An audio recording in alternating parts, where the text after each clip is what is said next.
Başqasına əsəb verən, zərər verən hər bir kəs başa düşməlidir ki, gec ya tez özü də eyni şeylə qarşılaşmalı olacaq. Dünya bumerangdır. Nə etsən qarşına çıxacaq. Bu dünyada izsiz heç nə yox olmur. Etdiyimiz hər bir şey bir iz buraxır bu həyatda. Xüsusən də başqasının ağrısı və acısı. Bəlkə də onun qısası sənə dərhal gəlməyəcək. Sənin ona çəkdirdiyinin.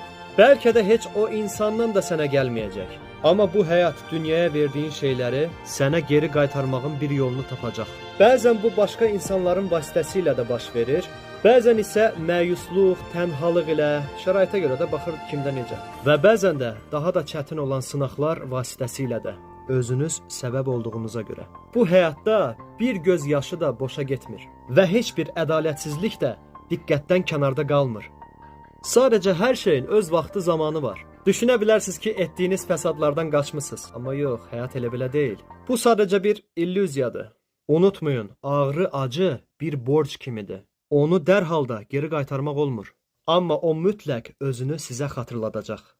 Nə qədər təxirə düşsə də, bir o qədər də cavabı ağır olacaq.